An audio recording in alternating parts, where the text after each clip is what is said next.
Lepo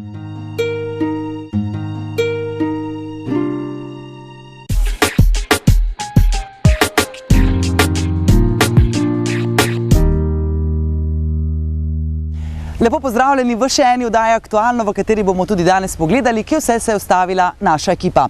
No, na kratko pa, udeležili smo se 4. redne seje Sveta Koroške regije. Se udeležili 50. revije odraslih pevskih zborov Mislinjske doline. Skupaj z drugo osnovno šolo Slovenj Gradec smo obeležili Svetovni dan zdravja, se udeležili izbora Športnik leta ter ne nazadnje prisostvovali seji Sveta zavoda Centra za socialno delo.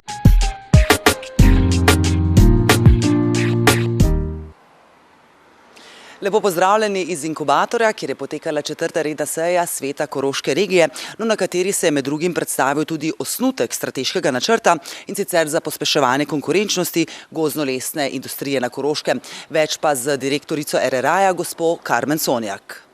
Danes boste torej predstavili strateški načrt za pospeševanje gozdno-lesne predelave na Koroškem, pa me seveda zanima, kakšen je torej ta strateški načrt oziroma vizija kot taka. Zdaj zadeva, pravzaprav predlog je nastal glede na to, da je predhodna industrija v regiji že nekje v zatonu in da vsi pogoji, ki so takrat bili, so to povzročili.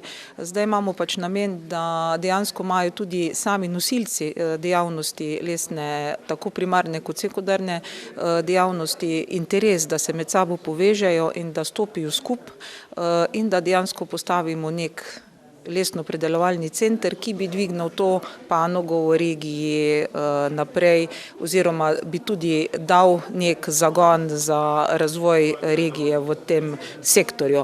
Izhodišče je bilo pravzaprav naše, da postavimo nekje skupno mesto, da vse nosilce pač nekje povprašamo, kakšni so njihovi razvojni nameni, koliko mislijo investirati, koliko mislijo to potem da tudi možnost zaposlovanja in seveda, če so sploh med sabo pripravljeni sodelovati, zato ker če ni sodelovanja, če je to samo individualno nastopanje, potem tudi je ni naprej cilja, da bi se to povezalo, ampak odziv je bil zelo dober.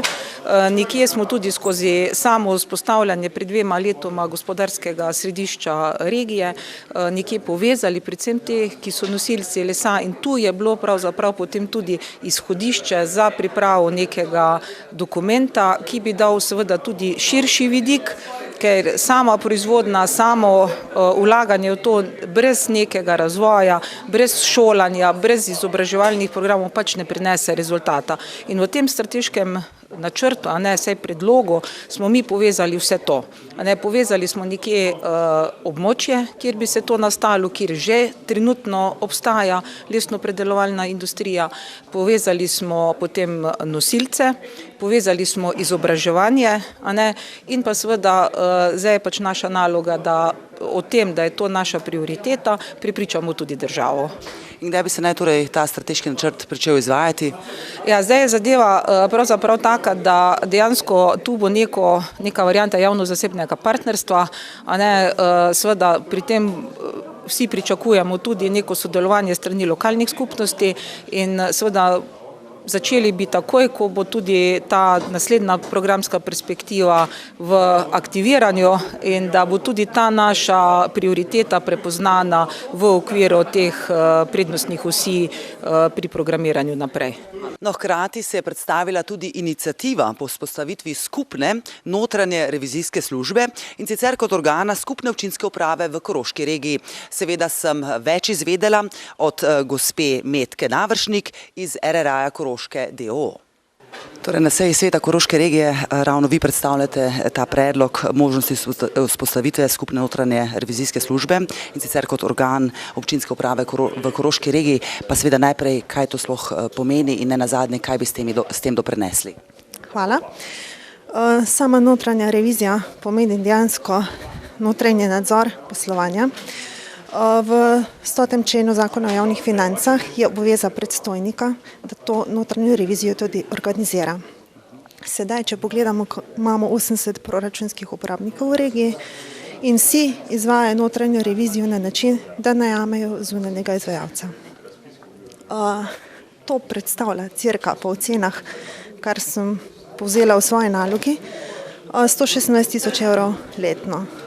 Z vzpostavitvijo skupne notranje revizijske službe kot skupni organ občinske uprave bi dejansko to stalo okoli 110 000 evrov, ob tem, da je 50% sofinanciranje strani države. Torej več kot polovica manj. Tako. In dejansko tu sem videla en tak prihranek, ki bi ga lahko občine tudi skozi svoje proračune dobro izkoristile. Ob tem bi pa rada še poudarila to, da imeti notranjega revizorja stalno ob sebi je možnost svetovanja, ki jih sedaj recimo zunanji revizorji, ki so zunanji izvajalci, ne nudijo toliko. Ti imaš vedno notranjega revizorja ob sebi. Takrat, ko je problem, takrat ti nudi svetovanje in ti daje napotke in tako naprej. In tudi tu je dodana vrednost tega notranjega revizorja, ne zgolj v prihranku, ker mi ki to izvajamo, dejansko vidimo tule večji poudarek, kot pa v porabi sredstev. Se le to torej že prakticira recimo v ostalih občinah po Sloveniji? Poglejte, veliko občin že ima skupne notranje revizijske službe. Tudi Urad za nadzor proračuna vidi skupno notranje revizijsko službo kot zelo dobro rešitev. Predvsem zaradi tega, ker imaš strokovnjaka skozi ob sebi. Tudi podatki oziroma tolmačenje in vse, kar potrebuješ pri svojem delu, jih notranji revizorji, nam je to dejansko bolj na voljo. Dobimo s strani ministrstva, z Urada za nadzor proračuna prej informacije, kot pa če gre vsak posamezni računovodja ali pa finančnik po te informacije. Danes predstavljate ta predlog, pa me samo še to zanima, kakšen odziv pričakujete? Glede na to, da je prihranek, upam, da bodo župani to prepoznali kot dobro rešitev. Skoraj 260 pevk in pevcev skrbi za to, seveda že vrsto let, da ljudska pesem ne bo zamrla. No, na kakšen način pa za gospodom Franim Murkom, predsednikom Zveze kulturnih društev Slovenj Gradec? Torej, vaša revija velja za eno najstarejših v Sloveniji. Res je. Ugotovili smo, da je pevska revija, ki jo organiziramo v Slovenj Gradcu, ena najstarejših v Sloveniji. Se je recimo 3 leta starejša od Pliberka do Traberka v Mežiški dolini ali 6 let starejša od Koroška Poje. In koliko zborov oziroma koliko pevk in pevcev se je predstavilo na tej 50. reviji? Mi smo zelo veseli, da kontinuiteta petja v dolini ne zamira, ampak nasprotno raste. In letos je sodelovalo 19 zborov z kar več kot 260 pevci. No, slišala sem, da je med njimi tudi takšen, ki je pel na vseh 50 revijah. Ja, mislim, da je to slovenska posebnost, da imamo pevca, ki je 50-tič nastopil na občinski reviji, in to je gospod Hovnik iz pevskega zbora Sele Vrhe. Sicer pa ima to vrstno petje oziroma ta vaša revija velik pomen pravzaprav za širšo dolino. Ja, sploh ljudsko petje kot tako ima v zgodovini slovenskega naroda velik pomen. Mi smo zelo veseli, da se v Mislinjski dolini ta tradicija nadaljuje, predvsem pa smo najbolj veseli letošnje revije zaradi tega, ker je bilo veliko novih zborov in veliko mladih pevcev v pevskih zborih, kar je garant za to, da bo petje v Mislinjski dolini tudi v prihodnje na takem nivoju, kot je danes.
Zelen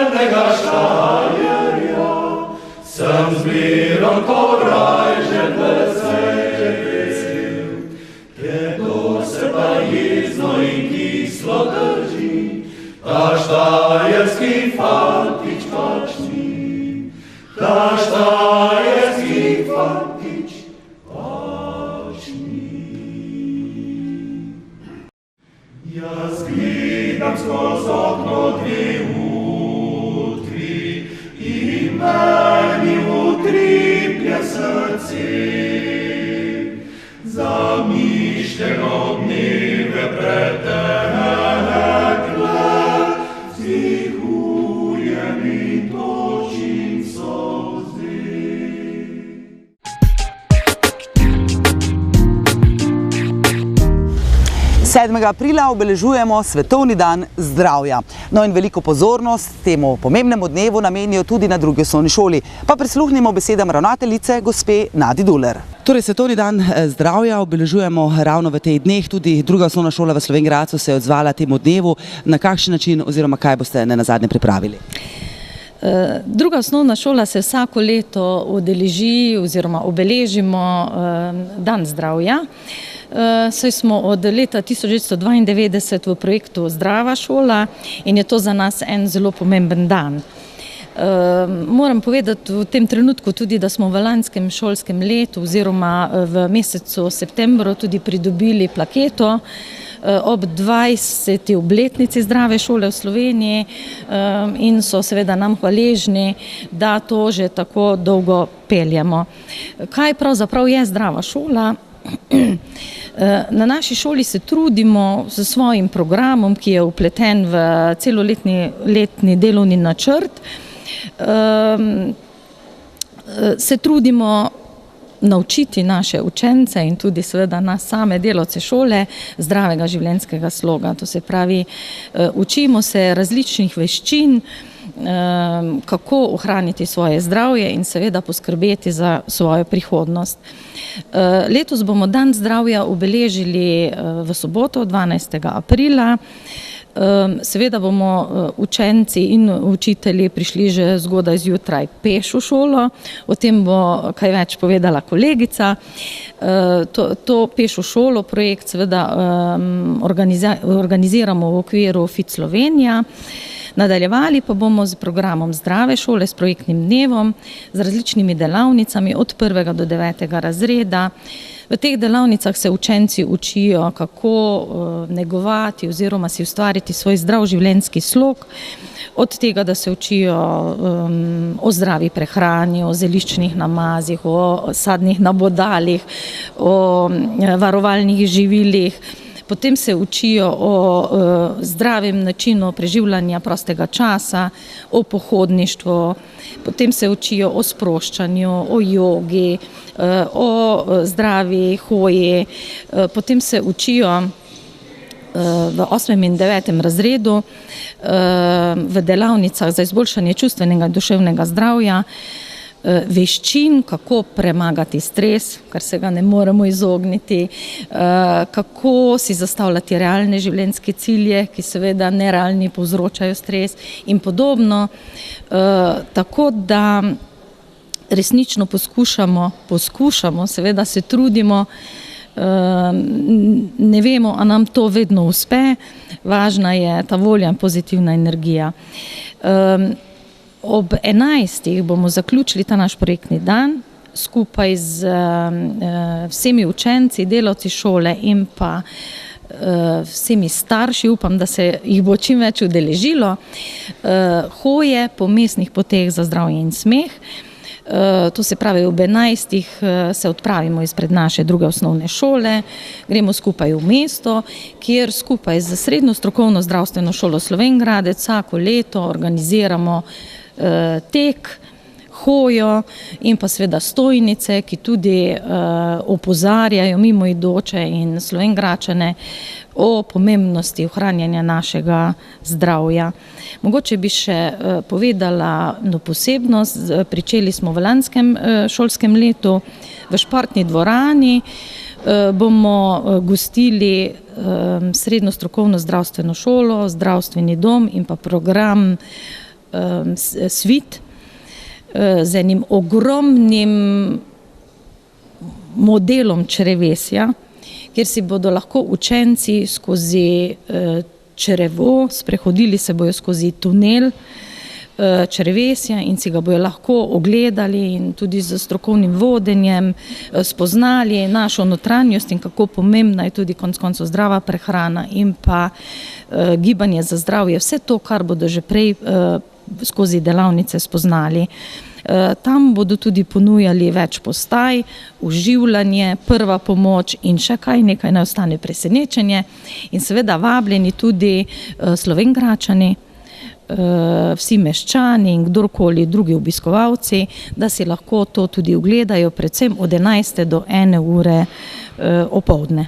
Torej, vsi dogodki našteti so v soboto. Tako, v soboto, 12. aprila, dobrodošli, takrat imamo tudi dan odprtih vrat, tudi učiteljice, učitelji odprejo svoja vrata v delavnicah, razen v delavnicah za izboljšanje čustvenega in duševnega zdravja tam in pa zagotavljamo intimo, ker namreč kdorkoli vstopi v prostor, zmoti resnično tisto njihovo delo in nujno potrebno je, da se počutijo varne, da lahko spregovorijo in res tisto tudi ostane med njimi v njihovem krogu. Tako da vse druge delavnice pa dobrodošli, kdorkoli pride. No, v svojo družbo pa sem povabila tudi koordinatorko FIT projekta, gospo Katjo Uršič. Danes ob svetovnem dnevu zdravja izvajamo ta podprojekt preko našega krovnega projekta FIT Slovenija, tudi peš v šolo, ker pa v soboto potekajo delavnice v okviru dneva zdravja, smo se odločili, da to akcijo izvedemo v soboto. Učence, starše, seveda ne samo na ta dan, tudi skozi celo šolsko leto spodbujamo, da čim več uporabljajo ta nemotorizirana prevozna sredstva in pač se poslužujejo peš v šolo. V soboto pa to naredimo v okviru cele šole. Kot veste, učitelji in tudi nekateri učenci naše šole so vozači, zato te otroke predčasno pač odloži avtobus na točno določeni lokaciji in jih učitelji, ki se pač javijo, pospremijo peš v šolo. Tako tudi naredijo naši učitelji, da predčasno parkirajo svoje avtomobile in se sprehodijo peš v šolo in na tak način pač kot vzorec tudi našim otrokom, starši otrokom, spreminjamo ta neaktivni življenjski slog v aktivnega.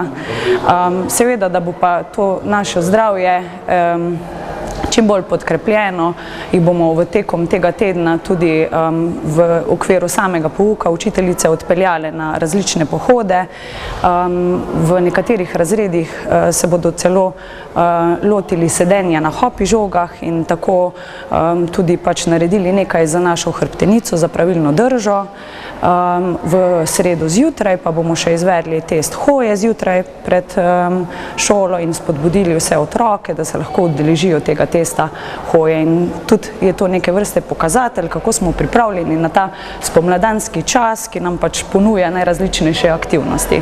Tako da ne samo to, da je danes svetovni dan zdravja, torej skrbimo za svoje zdravje in to je pač največje bogastvo.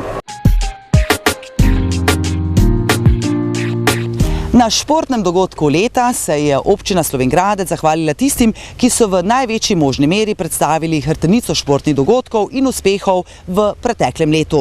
No, z železnikarjevimi plaketami in nagrado ter s priznanji Športne zveze so obdarili prejemnice in prejemnike, ki so nam v ponos in v dokaz, da se z vztrajnostjo in predanostjo še daleč pride. No, preden si ogledamo utrinke, naj povem, da sta pokal in priznanje športnik leta prejela Maja Pogorevc, članica Atletskega kluba Slovenj Gradec, in Robert Mesarič, mojster juda. Železnikarjeve plakete pa so prejeli Jernej Špalir, šahovski prvak, Tomaž Pečoler, judist in Športno društvo Stari trg, ki danes beleži že kar 400 članov. No, zdaj pa si poglejmo utrinke iz proslave Športnik leta.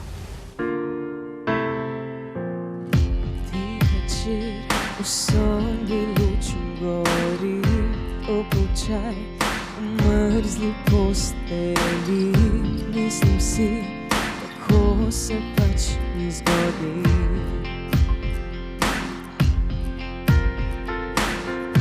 Pravzaprav mi kar odleglo je, sva rekla si prav vse, pa čeprav še zdaj težko mi je.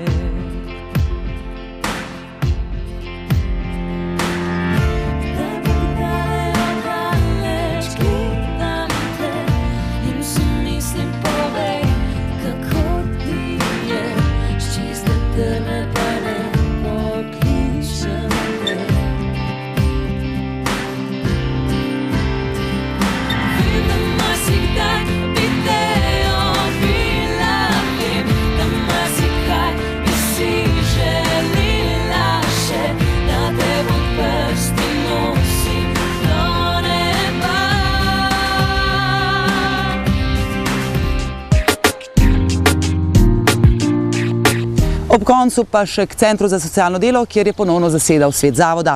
In prva točka je bila namenjena počitniškemu domu Fiesa.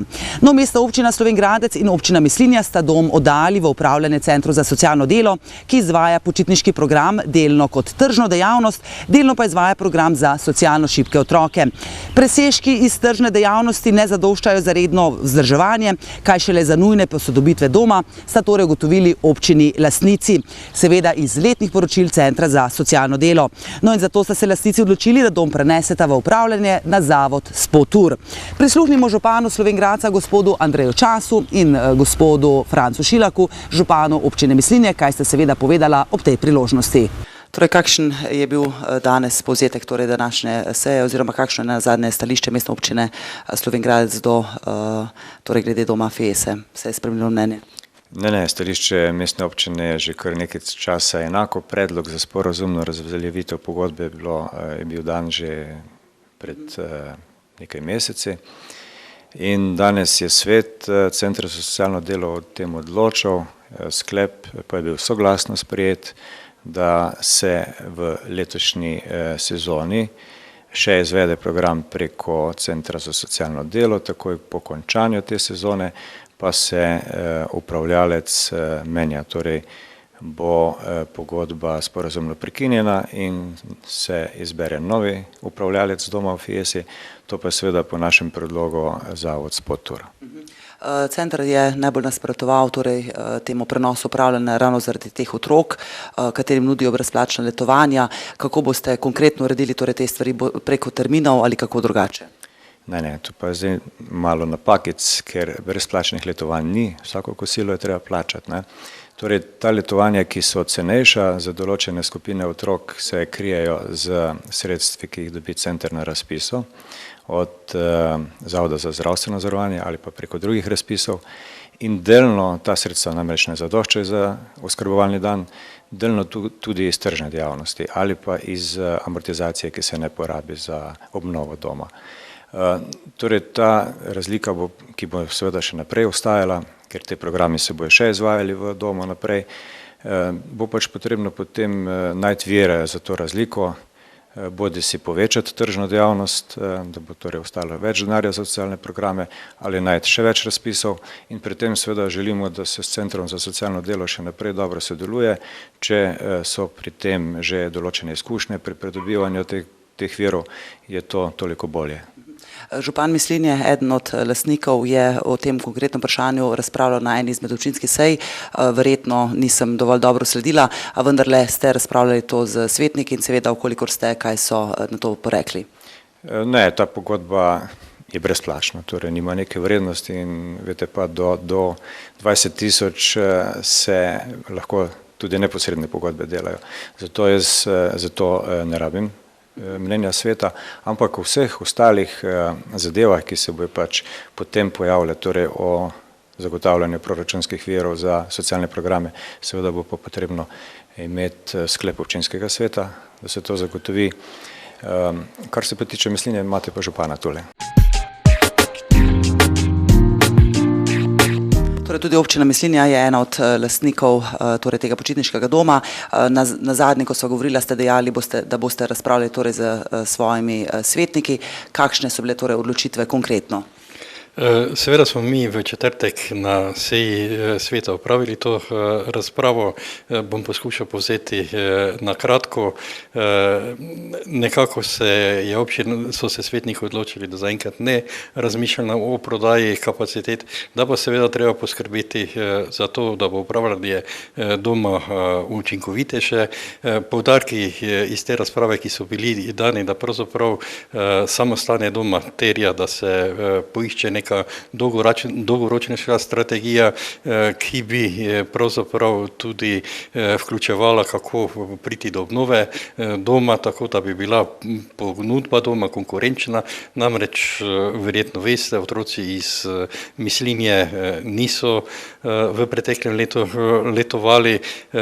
Drugo vprašanje pa je seveda, veliko vprašanj pa je bilo seveda vezano tudi na izkoriščenost doma in pa predvsem tudi zakaj ni več takšnih programov, ki bi omogočali letovanje drugim ranljivim skupinam. Kakšno pa je vaše osebno mnenje? Moje osebno mnenje je, da pravzaprav vlada neko nerazumevanje. Zato sem bil vesel tega današnjega sestanka, kjer smo pravzaprav lahko odkrito spregovorili o teh vprašanjih in kjer smo lahko pojasnili, da je pravzaprav namen obeh občin ustanoviteljic predvsem to, da racionaliziramo to upravljanje, da predvsem dobimo takšnega upravljalca, ki bo sposoben ponuditi tudi neko dolgoročno vizijo, kako naprej. Mislim, da je tudi naš skupen zaključek, da vsi ti socialni programi ostanejo. V nobenem primeru jih ne želimo krniti, nasprotno, mi bi si želeli, da bi ta ponudba bila seveda še bolj pestra. No, seveda me je zanimalo tudi, kaj se to poreče direktorica, direktorica Centra za socialno delo, gospa Sonja Čuješ-Plešej. Torej mnenje tako župana Slovenj Gradca kot Misline smo že slišali, seveda me zanima tudi vaše mnenje. Verjetno se ne razlikuje, kaj pride od stališč obeh županov. Dejstvo je, in na tem Center za socialno delo seveda temelji svoj odnos do Fiese, je, da sta obe občini lastnici tega objekta in da je pravzaprav vsa pristojnost odločanja o prihodnosti tega objekta pravzaprav v rokah občine. Novi upravitelj bo seveda dal novo vsebino temu domu, upamo seveda, da se bo dom tudi obnavljal, še dograjeval in te stvari in da bo na koncu pravzaprav še vedno to ena naša koroška točka na naši obali. Torej ste razpravljali tudi o kakšnih potencialnih terminih za otroke? Torej, razprava je šla o tem, da je seveda občini lahko zagotovita tudi termine, ki bi jih pač za te programe v občini potrebovali. Je pa seveda res, da to ni samo stvar Centra za socialno delo, center ni tisti, ki organizira vsa ta letovanja in vse te programe. Dejstvo je, da se morajo ljudje pravzaprav zelo odločiti in zelo jasno povedati, kaj v tem domu želijo. Te skupine starih za samopomoč, medgeneracijski tabori, vse te stvari, to so programi, ki izhajajo pravzaprav iz potreb in zahtev ljudi. Ne da se jih uvajati na silo.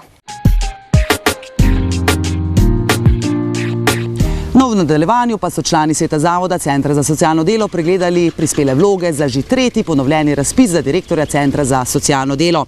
Tokrat se je prijavilo 5 kandidatov, torej 3 manj kot na prejšnjem razpisu in tudi tokrat je bil med njimi gospod Jurij Šumečnik. Naj vas spomnim, da se je pri prejšnjem razpisu zapletlo pri vprašanju, ali mora biti direktor tudi strokovni delavec. No, mimogrede v tem primeru bi morali Jurija Šumečnika izločiti kot kandidata. In danes smo na isti točki kot pred 3 meseci, če ne pravzaprav še nekoliko slabši. Torej, kljub temu, da je sekretarka na Ministrstvu za socialo potrdila, da mora biti direktor tudi strokovni delavec in da tudi Socialna zbornica Slovenije meni, da so pogoji po izobrazbi in delovnih izkušnjah na področju socialnega varstva podlaga za učinkovito in visoko strokovno zahtevano delo, svet zavoda tega mnenja pravzaprav sploh ni upošteval. Za zaprtimi vrati, za katerimi je potekala torej ta seja sveta zavoda Centra za socialno delo, sem lahko slišala gospoda Borisa Balanta, mimogrede, on je predsednik tega sveta zavoda, dejal je takole, navajam ga torej dobesedno: jaz sem za to, da ima Jurij Šumečnik pogoje, amen in pika. Konec navedka. No, tako so z 5-1 odločili, da ima Jurij Šumečnik pogoje in da ostaja kandidat. No, pred kamero pa je bil gospod Boris Balant nekoliko bolj redkobeseden. Torej, pravkar se je končala seja, odprli ste vse prijave, pa me zanima, koliko je torej prijavljenih za direktorja. Tako je, končali smo sejo sveta, trenutno je prispetih v zakonitem roku 5 prijav. Je gospod Jurij Šumečnik med njimi? Ne bomo komentirali do konca izbire kandidata. Izvedela sem, da vam je socialna zbornica vendarle odgovorila, pa me zanima torej, kako se je torej opredelila, kaj so nenazadnje napisali. Poglejte, do konca postopka izbire kandidata ne bomo delali izjav v smislu vodenja kadrovskega postopka za imenovanje direktorja. Če ravno je bilo vprašanje naslovljeno na socialno zbornico, se je nanašalo, kot vemo, že na prejšnje dogodke, na prejšnjo izbiro direktorja, se vam ne zdi, da potem takem lahko izvemo, kaj so zapisali? Lejte, lahko se obrnete na socialno zbornico, ampak za nas bo postopek ostal tak, kot sem povedal. Zakonito ga bomo peljali do konca in ko bomo izbrali, bomo dali tudi izjavo za javnost.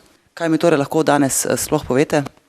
Da je v zakonitem roku prispeli 5 prijav, da smo prijave odprli in da bomo nadaljevali postopek.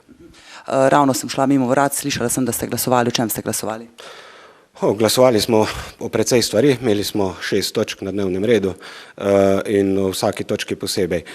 To pa, da smo nazadnje glasovali tudi o tem, da bomo kandidate povabili na razgovor. No in že konec tega meseca sledi predstavitev teh 5 kandidatov. No in kot kaže, bomo kaj kmalu imeli novega direktorja Centra za socialno delo v Slovenj Gradcu, koga pa mi verjetno ni potrebno posebej najavljati. V tem trenutku le še srečno.